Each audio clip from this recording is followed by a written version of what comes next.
The Bengali টিউশনে তোমাদের সকলকে স্বাগত। আমি শুভময়। আজ তোমাদের একাদশ শ্রেণীর অন্তর্গত একটি অধ্যায় ভাষা এবং ভাষা পরিবার, মানে বিশ্বের ভাষা ও ভাষা পরিবার। এই যে অধ্যায়টি, এই অধ্যায়টির আগে কিছু আলোচনা এবং তারপর এসএকিউ ও এমসিকিউ প্রশ্ন উত্তর নিয়ে আলোচনা করব। বিশ্বের ভাষা ও ভাষা পরিবার এটি আলোচনা করার আগে আমাদের জেনে নিতে হবে ভাষা কাকে বলে। চলো তাহলে ভাষা কাকে বলে জেনে নেই। ভাষা হলো মানুষের বাকযন্ত্রের সাহায্যে উচ্চারিত অর্থযুক্ত ধ্বনি সমষ্টি, যা সংশ্লিষ্ট জনগোষ্ঠীর মধ্যেই সীমাবদ্ধ থাকে। পৃথিবীর সমস্ত ভাষার সাম্যক পরিচয় এখনো পর্যন্ত আমাদের পেয়ে ওঠা সম্ভব হয়নি। তাছাড়াও দেখা যায় বহু ভাষা বর্তমানে লুপ্ত হয়ে গিয়েছে। এই জন্য পৃথিবীর সকল ভাষাকে বর্গীকরণ করা এখনো সম্ভবপর হয়ে ওঠেনি। ভাষাতাত্ত্বিকরা পৃথিবীর প্রায় 4000 ভাষার উৎস সন্ধানে ব্রতী হয়েছেন।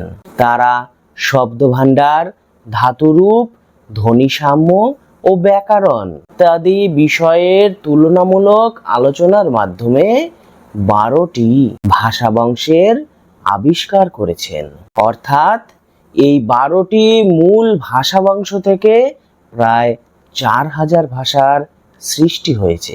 এই আদি 12টি ভাষা বংশ হলো যথাক্রমে ইন্দো ইউরোপীয়, সেমীয় হামীয়, বান্টু, উগ্রীয়, আলতাইক, ককেশীয়, দ্রাবিড়, অস্ট্রিক, ভোটচীনীয়, প্রাচীন এশীয়, এস্কিমো ও আমেরিকার প্রাচীন ভাষা বংশ। এই হলো মোট 12টি ভাষা বংশ। পৃথিবীতে এই যে 4000 ভাষা ছড়িয়ে রয়েছে, এই 4000 ভাষাকে বর্গীকরণ করা যেভাবে সম্ভব হয়েছে সেগুলি হলো, অর্থাৎ আমি বলতে চাইছি যে পদ্ধতিতে বর্গীকরণ করা হয়েছে সেই পদ্ধতিগুলি হলো ভাষার রূপতত্ত্ব বা আকৃতিকে ভিত্তি করে, ভাষার গোত্রকে ভিত্তি করে, মহাদেশকে ভিত্তি করে, দেশকে ভিত্তি করে, ধর্মগত দিককে ভিত্তি করে এবং কালকে ভিত্তি করে। তবে একটি ভাষা এক বা একাধিক মহাদেশ বা দেশে বিস্তার লাভ করায় ভাষাতাত্ত্বিকদের প্রচুর অসুবিধার সম্মুখীন হতে হয়েছিল। যেহেতু ভাষা সময়ের সঙ্গে সঙ্গে পরিবর্তনশীল, তাই একটি নির্দিষ্ট সময়কে লক্ষ্য রেখে বা একটি নির্দিষ্ট সময়কে কেন্দ্র করে ভাষার বর্গীকরণ করা সম্ভব নয়। ধর্মকে কেন্দ্র করে ভাষার বর্গীকরণ কখনোই সম্ভব নয়, কারণ একই ভাষা বহু ধর্মের মানুষ ব্যবহার করে থাকেন। ভাষার মধ্যে বাক্য ও শব্দের বিশ্লেষণ করে সেই অনুযায়ী শ্রেণীবিভাগ করাকে বলা হয় রূপতত্ত্ব অনুযায়ী শ্রেণীবিভাগ। এই ধরনের বিশ্লেষণের ফলে বিভিন্ন ভাষার সাংগঠনিক স্তর আমাদের চোখে পড়ে। আমরা জানি শব্দের মধ্যে অবস্থান দেখে কর্তা, কর্ম ইত্যাদি নিরূপণ করা যায়। আর রূপতত্ত্বগত পদ্ধতিতে ভাষাকে 2 ভাগে ভাগ করা যায়। সেগুলি হলো অনন্বয়ী ভাষা ও সমবায়ী ভাষা। ভাষার উপসর্গ, অনুসর্গ, প্রত্যয়, বিভক্তি প্রভৃতির অস্তিত্ব নেই, সেই ভাষাকেই বলা হবে অনন্বয়ী ভাষা। আবার ঠিক উল্টো, যে ভাষায় উপসর্গ, অনুসর্গ, প্রত্যয়, বিভক্তি ইত্যাদির অস্তিত্ব আছে তাকে বলবে সমবায়ী ভাষা। এবার আমরা ইন্দো ইউরোপীয় ভাষা বংশের সম্পর্কে সামান্য জেনে নেব। পৃথিবীতে যত রকম ভাষা বংশ বা ভাষা পরিবার রয়েছে, তার মধ্যে ইন্দো ইউরোপীয় ভাষা পরিবারই হলো শ্রেষ্ঠ।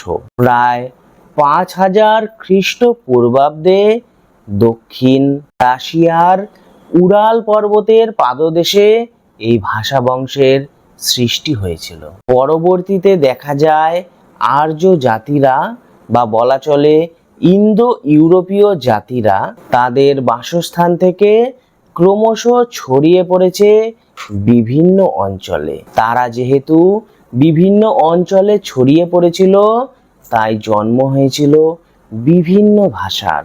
কয়েকটি উদাহরণ আমি তোমাদের সামনে তুলে ধরছি, মানে তারা কি কি ভাষা তৈরি করেছিল। ইন্দো ইরানীয়, আলবেনীয়, আর্মেনীয়, গ্রিক, ইতালীয়, জার্মানি ইত্যাদি। এরপর আমরা ইন্দো ইরানীয় সম্পর্কে জেনে নেব। এই ভাষাগোষ্ঠী দুটি ভাগে বিভক্ত হয়েছিল, ইরানীয় আর্য উপশাখা ও ভারতীয় আর্য উপশাখা।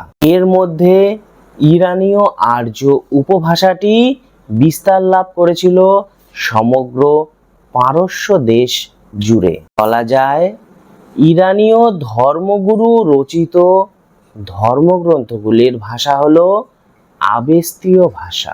তোমাদের বলে রাখি, পারসিক থেকে মধ্যযুগে পল্লবী ভাষার জন্ম হয়েছিল। সেখান থেকেই আধুনিক ফরাসি ভাষার জন্ম হয়। আফগানিস্তানের ভাষা হিসাবে জন্ম নিয়েছিল পুস্তু এবং পাকিস্তানের বেলুচিস্তানের ভাষা হয়ে ওঠে বেলুচি। অন্যদিকে ভারতীয় আর্য উপশাখার প্রাচীন যে ভাষা, তার মূল হলো বৈদিক ভাষা। পরবর্তীকালে ভাষাগুলি পালি, প্রাকৃত, সংস্কৃতের মধ্য দিয়ে আধুনিককালে হিন্দি, উর্দু, বাংলা ইত্যাদিতে এসেছে। এছাড়াও দেখা যায় প্রাচীনকালে গ্রিস দেশে পাওয়া গিয়েছিল গ্রিক ভাষা।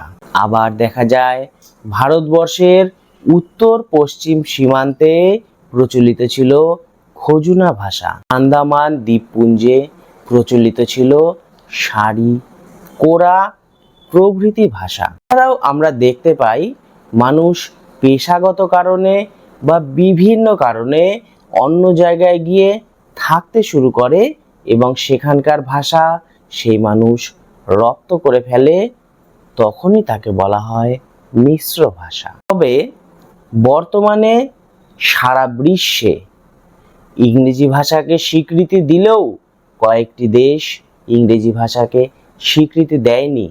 তারা এখনো নিজস্ব ভাষাকে রাষ্ট্রীয় ভাষা হিসাবে স্বীকৃতি দিয়ে রেখেছে বা সমস্ত কাজকর্ম নিজস্ব ভাষা দিয়েই চালিয়ে যাচ্ছে। এই দেশগুলি হলো চীন, জাপান, কোরিয়া, রাশিয়া, ফ্রান্স। ভাষা পরিবার সম্পর্কে কয়েকটি তথ্য আমি তোমাদের সামনে এখন তুলে ধরব। ভাষার বর্গীকরণ হয় মূলত 6টি পদ্ধতিতে। পৃথিবীর ভাষা পরিবার প্রায় 25 থেকে 26টি লক্ষ্য করা যায়। এ ভাষার সঙ্গে অন্য ভাষার সাদৃশ্য পাওয়া যায়নি, তাকে বলবে অশ্রেণীবদ্ধ ভাষা। মিশ্র ভাষা তখনই তৈরি হয় যখন একাধিক ভাষাগোষ্ঠীর মানুষ এক জায়গায় বাসস্থান শুরু করে। মিশ্র ভাষার দুটি পারিভাষিক শব্দ হলো পিজিন ও ক্রেওল। পিজিন যখন মাতৃভাষায় পরিণত হয় তখন তাকে বলবে ক্রেওল। আরেকটি কথা বলে রাখি, বিচ্ছিন্নতা দূর করে মানুষ ঐক্যের সন্ধানে কৃত্রিম ভাষা তৈরি করে। আঙ্গুল দিয়ে বানান করে শব্দ তৈরির পদ্ধতিকে বলবে ফিঙ্গার স্পেলিং। ফিঙ্গার স্পেলিং এর সমস্যা দূর করতে মৌখিক ভাষা ও আঙ্গুল দিয়ে বানান তৈরি করা হয়ে থাকে। একে বলা হয় রোচেস্টার পদ্ধতি। এবারে কয়েকটি ভাষা বা ভাষা বংশ সম্পর্কে সংক্ষিপ্ত আলোচনা করে দিই। প্রথমে গ্রিক ও ইতালীয় ভাষা সম্পর্কে একটু বলে নেই। ইন্দো ইউরোপীয় বংশের কেন্তুম গুচ্ছের ভাষা সম্প্রদায়ের মধ্যে সবচেয়ে সমৃদ্ধ ভাষা হলো এই গ্রিক ভাষা। এই শাখার একমাত্র ভাষা হলো গ্রিক। এরপর আমরা দেখব ইতালীয় ভাষা। ইতালীয় ভাষার সবচেয়ে প্রাচীন যে নাম তা হলো লাতিন। এটি প্রথমে ইতালির লাতিয়ুম প্রদেশের ভাষা হিসাবে বিবেচিত হয়েছিল, তবে রোমের বাইরেও এই লাতিন ভাষা কিছুটা প্রভাব বিস্তার লাভ করেছিল। এবার সোমীয় হামীয় এই ভাষা সম্পর্কে সামান্য বলে নেব। ইন্দো ইউরোপীয় পরবর্তী যে ভাষা বংশ প্রচলিত হয়েছিল তা হলো সেমীয় হামীয়। এই উপশাখার দুটি প্রধান ভাষা হলো হিব্রু ও আরবি। এবারে আমি মিশ্র ভাষার কয়েকটি বৈশিষ্ট্য সম্পর্কে বলে নেব। মিশ্র ভাষায় একাধিক ভাষার উপাদান বদ্ধ থাকে, মানে একাধিক ভাষার উপাদান এর মধ্যে প্রবেশ করে থাকে, তবে প্রধান যে ভাষা সেটি মূলত প্রাধান্য লাভ করে। এই ধরনের ভাষায় কোনো ব্যাকরণ নির্দিষ্ট নিয়ম থাকে না। কোনো একক ভাষার নিয়ম মিশ্র ভাষায় ব্যবহৃত হয় না। মিশ্র ভাষার শব্দভাণ্ডার হয় সীমিত। এবার পরিশেষে, মানে এরপর আর তেমন আলোচনা থাকবে না, শুধু সাংকেতিক ভাষার আলোচনা করেই এই ভিডিওটি শেষ হবে এবং তারপর এমসিকিউ এসিকিউ প্রশ্নোত্তর থাকবে। তাহলে চলো দেখে নিই সাংকেতিক ভাষা কাকে বলে। অনেক সময় দেখা যায় কোনো আওয়াজ না করেও মানুষ মনের ভাব প্রকাশ করে থাকে। কোনো শব্দ উচ্চারণ না করে মানুষ অঙ্গ সঞ্চালনের মাধ্যমে ভাব প্রকাশ করে থাকে। এই পদ্ধতিকে ভাষাতাত্ত্বিকেরা নাম দিয়েছিল প্যারা ল্যাঙ্গুয়েজ। এই প্যারা ল্যাঙ্গুয়েজকে নির্ভর করে মুখ ও বধির শিক্ষার্থীদের জন্য তৈরি হয় সাইন ল্যাঙ্গুয়েজ। একেই মূলত বলা যায় সাংকেতিক ভাষা। এই সাংকেতিক ভাষার কয়েকটি বৈশিষ্ট্য হলো, সাংকেতিক ভাষার অন্যতম প্রধান পদ্ধতি হলো পেজেড জোরমান পদ্ধতি। আর বলা যায় সাংকেতিক ভাষার শ্রেষ্ঠ পদ্ধতি হলো ফিঙ্গার স্পেলিং পদ্ধতি। এই ফিঙ্গার স্পেলিং পদ্ধতিতে ব্রিটিশরা দুটি হাত এবং আমেরিকানরা একটি হাত ব্যবহার করে থাকে। জটিল কোনো পদ্ধতি এই সাংকেতিক পদ্ধতিতে উচ্চারণ করা বা বোঝানো সম্ভব নয়, তবে শিশু বা নিরক্ষর মানুষেরা এই সাংকেতিক পদ্ধতি বুঝতে অক্ষম। যাই হোক, এই হলো ভাষা ও ভাষা পরিবারের আলোচনা। এবার আমরা এই ভাষা ও ভাষা পরিবার থেকে এসএকিউ ও এমসিকিউ প্রশ্ন উত্তর দেখে নেব। নির্দিষ্ট কাল পর্বে কোনো ভাষার বর্গীকরণ সম্ভব নয়, কেননা অপশনগুলি হলো ভাষা স্থির, ভাষা একরৈখিক, ভাষা সময়ের সঙ্গে বদলায়। সঠিক উত্তর ভাষা সময়ের সঙ্গে বদলায়। বাক্য ও শব্দের বিশ্লেষণ করে ভাষার যে শ্রেণী বিভাগ তা হলো, অপশনগুলি হলো প্রত্যয়গত, রূপতাত্ত্বিক, ধ্বনিতাত্ত্বিক। সঠিক উত্তর রূপতাত্ত্বিক। শব্দ তৈরি হয় যা দিয়ে, অপশনগুলি হলো প্রত্যয় ও বিভক্তি দিয়ে, ধাতু বা শব্দ দিয়ে, সবগুলি। সঠিক উত্তর সবগুলি দিয়েই শব্দ তৈরি হয়। ভারতীয় ভোট চীনা গোষ্ঠীর ভাষায় কর্তা কর্ম নিরূপণ করা হয় যা দেখে, অপশনগুলি হলো বাক্যের গঠন দেখে, বাক্যকে বিশ্লেষণ করে, বাক্যের মধ্যে পদের অবস্থান দেখে। সঠিক উত্তর বাক্যের মধ্যে পদের অবস্থান দেখে। মুক্তান্বয়ী বর্গের অন্তর্গত ভাষা হলো, অপশনগুলি হলো চীনা, হিব্রু, তুর্কি। সঠিক উত্তর তুর্কি। ভারতের যে প্রাচীন ভাষাগোষ্ঠী মুক্তান্বয়ী বর্গের অন্তর্গত। অপশানগুলি হলো দ্রাবিড়, ভোটচীনীয়, ভারতীয় আর্য। সঠিক উত্তর দ্রাবিড়। পৃথিবীর অধিকাংশ ভাষাগুলি যে কটি ভাষা পরিবারের মধ্যে বর্গীভূত হয়েছে? অপশানগুলি হলো 20 থেকে 21টি, 22 থেকে 24টি, 25 থেকে 26টি। সঠিক উত্তর 25 থেকে 26টি। ইন্দো ইউরোপের ভাষাগোষ্ঠী যতগুলি শাখায় বিভক্ত হয়েছিল? অপশানগুলি হলো 1টি, 2টি, 3টি।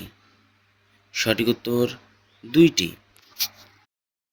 ইতালীয় শাখার প্রধান ভাষা হলো? অপশানগুলি হলো হিব্রু, ইনিয়াড, ল্যাটিন। সঠিক উত্তর ল্যাটিন। জেন্দ আভেস্তার ভাষা হলো? অপশানগুলি হলো স্লেভিক, আবেস্তীয়, পোলিশ। সঠিক উত্তর আবেস্তীয়। সোমীয় হোমীয় ভাষা বংশের দুটি প্রধান উপশাখা হলো? অপশানগুলি হলো সোমীয় ও বাল্টিক, সোমীয় ও মিশরীয়, সোমীয় ও হোমীয়। সঠিক উত্তর সোমীয় ও হোমীয়। মজর যে দেশের ভাষার নাম? অপশানগুলি হলো বুলগেরিয়া, হাঙ্গেরি, ফিনল্যান্ড। সঠিক উত্তর হাঙ্গেরি। মজর ভাষার অন্য নাম? অপশানগুলি হলো বুলগেরিয়ান, ফিনল্যান্ডি, হাঙ্গেরিয়ান। সঠিক উত্তর হাঙ্গেরিয়ান। ফিনো উগ্রীয় ভাষার বংশের অন্যতম? অপশানগুলি হলো উরাল, সাইবের, জর্জিয়া। সঠিক উত্তর উরাল। অ্যান্টিলিস হলো একটি? অপশানগুলি হলো ভাষা, আরাবিল, দ্বীপ। সঠিক উত্তর দ্বীপ। আজতেক সভ্যতার ভাষা হলো? অপশানগুলি হলো উগো, উটো, উট। সঠিক উত্তর উটো। জর্জিয়া ভাষা যে ভাষা বংশের অন্তর্গত? অপশানগুলি হলো ককেশীয়, দ্রাবিড়, অস্টিক। সঠিক উত্তর ককেশীয়। ফিনল্যান্ডের ভাষার নাম? অপশানগুলি হলো ফিনিশ, ফিনল্যান্ডিয়ান, ফিনল্যান্ড। সঠিক উত্তর ফিনিশ। মধ্য ও পশ্চিম আফ্রিকায় যে ভাষা বংশের প্রচলন? অপশানগুলি হলো এস্কিমো, বান্টু, ভিন্ন উগ্রীয়। সঠিক উত্তর বান্টু। সোমীয় হোমীয় শাখার যে ঐতিহ্যবাহী ভাষা বর্তমানে লুপ্ত? অপশানগুলি হলো মিশরীয়, ইরানীয়, আরবি। সঠিক উত্তর মিশরীয়। বাইবেল ওল্ড টেস্টামেন্ট যে ভাষায় রচিত? অপশানগুলি হলো কেলতিক, হিব্রু, আরবি। সঠিক উত্তর হিব্রু। ক্রিট দ্বীপে প্রাপ্ত গ্রিক ভাষার নিদর্শনটি যত খ্রিস্টপূর্বাব্দের? অপশানগুলি হলো 1450 খ্রিস্টপূর্বাব্দের, 1452 খ্রিস্টপূর্বাব্দ, 1456 খ্রিস্টপূর্বাব্দ।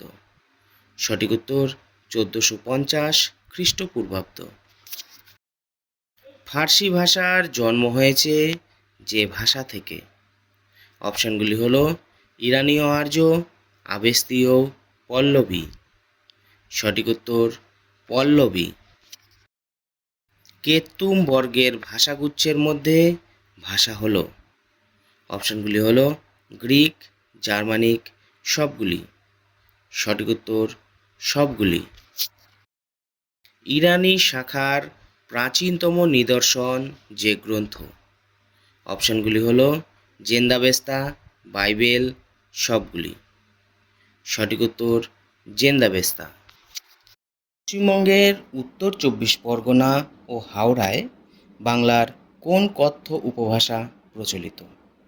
উত্তর, পশ্চিমবঙ্গের উত্তর 24 পরগনা ও হাওড়া জেলায় রাঢ়ী উপভাষা প্রচলিত। কোচবিহার জেলায় বাংলার কোন কথ্য ভাষার প্রচলন রয়েছে? উত্তর, কোচবিহার জেলায় বাংলার কামরূপী কথ্য ভাষার প্রচলন রয়েছে। বাংলা সাহিত্যে গদ্য উপভাষার প্রধান রূপ দুটি কি কি? উত্তর, বাংলা সাহিত্যে গদ্য উপভাষার প্রধান রূপ দুটি হল সাধু ও চলিত। বাংলা লিখিত গদ্যের ভাষারূপকে কোন ধরনের উপভাষা বলা যায়? মৌখিক না সাহিত্যিক? উত্তর, বাংলা লিখিত গদ্যের ভাষারূপকে সাহিত্যিক উপভাষা বলা যায়। বাংলায় প্রচলিত দ্রাবিড় ভাষাজাত দুটি শব্দের উল্লেখ করো। উত্তর, বাংলায় প্রচলিত দ্রাবিড় ভাষাজাত দুটি শব্দ হল ঘরা ও ঘট। এই শব্দ দুটি দ্রাবিড় ভাষাগোষ্ঠী থেকে তদ্ভব রূপে গৃহীত হয়েছে। বাংলায় ঝাড়খণ্ডী উপভাষা পশ্চিমবাংলায় কোন অঞ্চলে প্রচলিত? উত্তর, বাংলায় ঝাড়খণ্ডী উপভাষা পশ্চিমবাংলায় পুরুলিয়া, পশ্চিম মেদিনীপুর, পশ্চিম বাঁকুড়া, ঝাড়খণ্ডের কিছু অংশ যেমন মানভূম, ধলভূম, সিংভূম অঞ্চলে প্রচলিত। ষৌড়শ্রেণী অপভ্রংশ ভারতীয় আর্য ভাষার কোন স্তরের ভাষা? উত্তর, ষৌড়শ্রেণী অপভ্রংশ ভারতীয় আর্য ভাষার মধ্য ভারতীয় আর্য স্তরের ভাষা। লিঙ্গুইস্টিক সার্ভে অফ ইন্ডিয়া 1908 থেকে 1928 অনুসারে ভারতে কটি ভাষা ও কটি উপভাষা প্রচলিত? উত্তর, লিঙ্গুইস্টিক সার্ভে অফ ইন্ডিয়া অনুসারে ভারতে 179টি ভাষা এবং 544টি উপভাষা প্রচলিত। লিঙ্গুইস্টিক সার্ভে অফ ইন্ডিয়ার সম্পাদক কে ছিলেন? উত্তর, লিঙ্গুইস্টিক সার্ভে অফ ইন্ডিয়ার সম্পাদক ছিলেন জর্জ গিয়ারসন।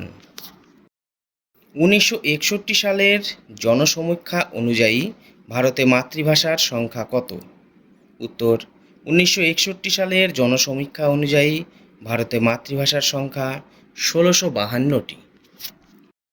ভারতের প্রাচীনতম ভাষাগোষ্ঠীর নাম কি? উত্তর, ভারতের প্রাচীনতম ভাষাগোষ্ঠীর নাম হল অস্ট্রিক ভাষা। ভারতবর্ষের বেশিরভাগ ভাষা কোন 4 ভাষা বংশের? উত্তর, ভারতবর্ষের বেশিরভাগ ভাষা ইন্দো ইউরোপীয়, অস্ট্রিক, দ্রাবিড় এবং ভোট চীনা ভাষা বংশের। মোনালেসীয় ভাষাগোষ্ঠীর লোক কোথায় বাস করে? উত্তর, মেলানেশীয় ভাষাগোষ্ঠীর লোক ফিজি দ্বীপে বাস করে। অস্ট্রোনেশীয় ভাষা বংশটি কোন ভাষা থেকে এসেছে? উত্তর, অস্ট্রোনেশীয় ভাষা বংশটি অস্ট্রিক ভাষা থেকে এসেছে। প্রাক আর্য যুগে দ্রাবিড়রা যে নাগরিক সভ্যতার সৃষ্টি করেছিল তার প্রমাণ কোন দুটি স্থান? উত্তর, প্রাক আর্য যুগে দ্রাবিড়রা যে নাগরিক সভ্যতার সৃষ্টি করেছিলেন তার প্রমাণ হরপ্পা এবং মহেঞ্জোদারো। প্রাচীন ভারতীয় আর্য ভাষার একটি সাহিত্যিক নিদর্শনের নাম লেখো। উত্তর, প্রাচীন ভারতীয় আর্য ভাষার একটি সাহিত্যিক নিদর্শনের নাম হল ঋগ্বেদ। ঋগ্বেদে ব্যবহৃত 3টি দ্রাবিড় শব্দের নাম বলো। উত্তর, ঋগ্বেদে ব্যবহৃত 3টি দ্রাবিড় শব্দ হল খাল, বিল, ময়ূর। বাংলা ছাড়া একটি নব্য ভারতীয় আর্য ভাষার নাম লেখো।